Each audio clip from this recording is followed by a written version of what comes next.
Welcome back to Story in 5 Pages. Today we have a story from Harriett. Let's get into it. I'm from a small town in North Carolina. I was born in October of 1963. I was 8 years old when I can recall my very own miracle. Parts of my story is told from my mom's point of view because the events began unfolding when I was just 10 months old, and my memories don't stretch back that far. My dad was a blue collar worker while my mom was the homemaker. I had two other siblings, a brother who was 7 years older than me, and a sister who was 5 years older. They were in school that day when the first event occurred. My mom was standing in the living room with the ironing board pulled up. She was starching my father's shirts. I was in my high chair, nibbling on some crackers and watching her. She sat the iron down and walked around the ironing board to turn on the radio. Suddenly, she heard the ironing board make a sound like it was being shaken. She turned to look at me and saw I was shaking violently in the high chair and my eyes had rolled up in the back of my head. She quickly got on the party line phone and asked the two people talking if she could break in and call an ambulance because I was very sick and she thought I might die. The ladies chatting immediately hung up, and my mom made her call. Before she could hang the phone up, she heard the sirens in the distance. When the ambulance arrived, an attendant told her to get a spoon so he could put it in my mouth to prevent me from swallowing my tongue. At the hospital, they took care of me and then proceeded to give my mom instructions on what to do if it ever happened again. They didn't tell her what caused it, but having to rush me to the hospital became a new normal for my parents, mostly my mom, because often my dad was at work when the seizures occurred. My mom was afraid to let me out of her sight, but by now she had pretty much learned, more or less, when an epileptic seizure might occur. If I was up and active, she didn't worry, but when I got still, she knew a seizure was about to happen.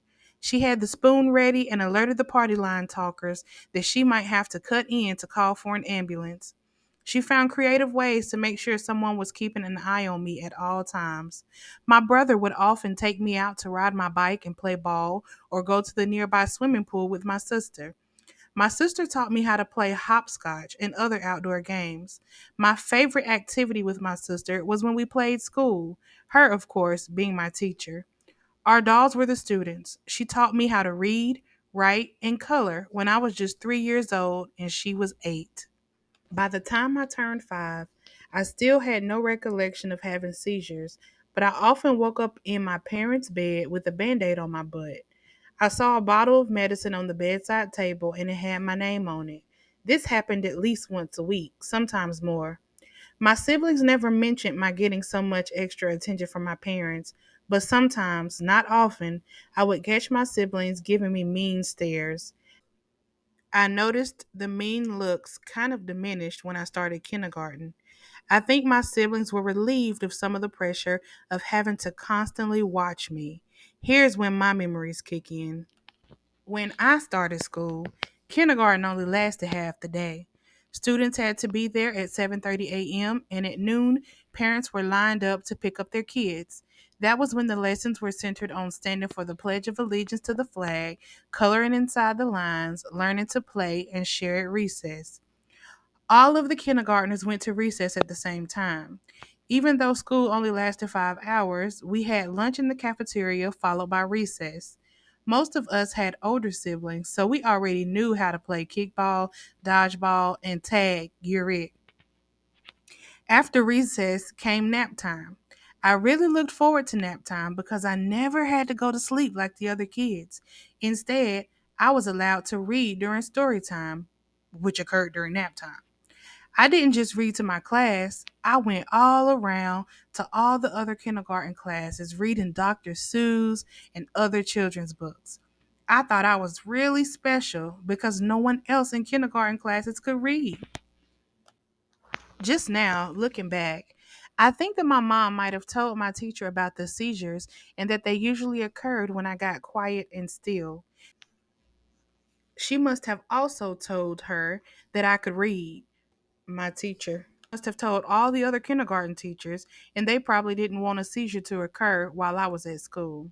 I remember the first day of recess, I saw all 5 kindergarten teachers huddled together in a little circle.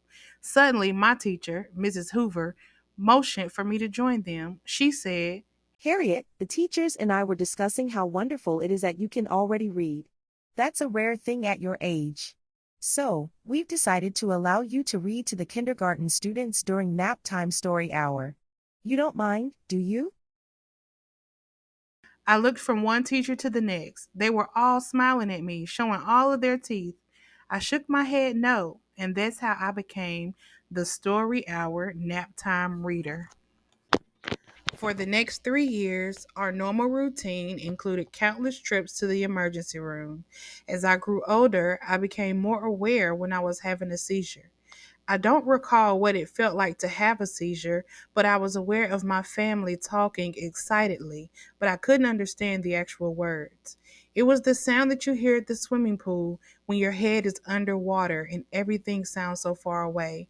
I could feel myself being lifted in the air and placed on the high gurney. The rest was always a blur to me until the summer of my 8th year. A few days before, my mom had taken me to see the family doctor.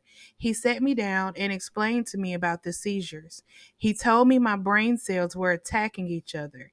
He said I would never be able to live alone because I needed constant supervision. He said I would never be able to marry or have kids because the older I got, my brain cells would attack each other with more frequency and more violently. It didn't bother me to hear this because, well, I was a kid. Who thinks about getting married and starting a family when they're 8 years old? I didn't.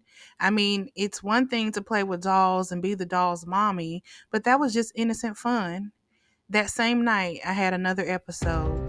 This time, I felt the entire sensation. Before it started, I was sitting on the couch. I felt my body jerking violently. My dad moved me from the couch and stretched me out on the floor, turning my body to one side. My mom told my sister to grab a spoon. I felt the spoon in my mouth pressing on my tongue. My sister called for an ambulance, but they said it might be a while because all available emergency vehicles were out for an automobile crash and a house fire. Hey, we gotta go. My dad wrapped a blanket around me and picked me up. He carried me outside to our old Rambler station wagon. He laid me down in the center of the back seat. My mom sat on one side of me and my sister sat on the other. My brother got in the front seat with my dad. In no time, my dad was flying down the road, breaking every speed limit, I'm sure. Then I heard the siren. It was a police car pulling our car over. The policeman came to my dad's window and asked, Whoa, what's the rush? My dad pointed to the back seat and hurriedly explained the situation. The policeman spoke into the walkie-talkie. Car 57 en route to the hospital. A little girl is having a seizure and there are no emergency vehicles available. He turned to my dad and said, Follow me. That's the last thing I remember until the next morning when I woke up in my parents' bed and I had the usual Band-Aid on my butt and the bottle of medicine set on the bedside table. A week after this incident, my father came home unusually chipper. My siblings and I were outside on the front porch, dressed in long t-shirts, eating watermelon, and seeing who could spit the seeds the furthest. My father ran over to me and gave me a big hug.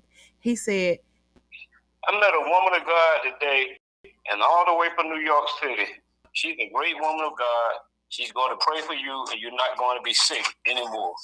You know how little children rarely question their parents? They just believe whatever they tell them. That was me. My mom and dad belonged to two different churches, so Sundays were all day events. In the morning, we attended my dad's church, and then in the afternoon, my mom's. All in all, my 8-year-old self, I had a limited understanding of God at that time.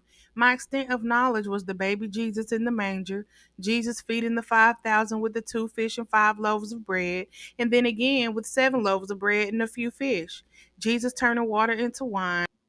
Jesus calling Lazarus back from the dead, and then Easter Sunday. It didn't matter. My dad said I wouldn't be sick anymore, and I believed him. The day to go see the great woman of God arrived. My mom dressed all of us kids in our Sunday best, even though it was Friday evening.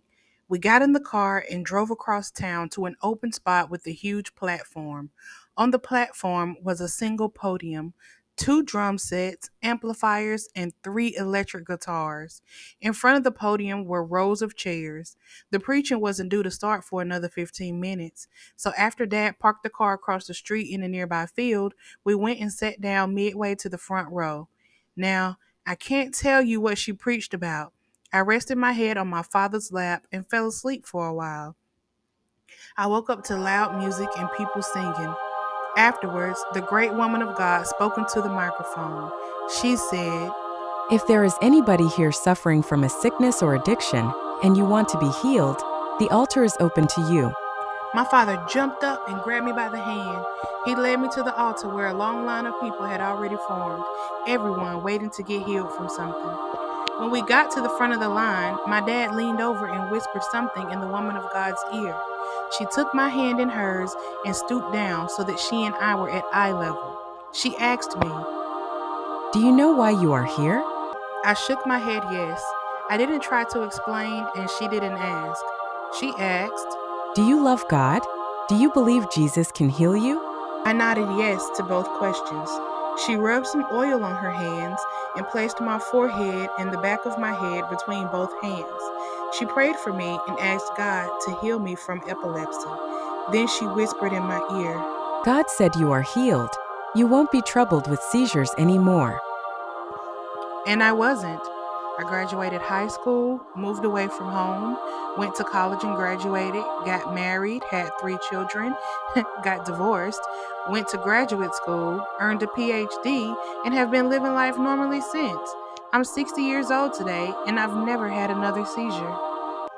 I like to say this is my father-daughter miracle because his belief that I would be healed got me to the pastor. I believed my dad, and he believed God.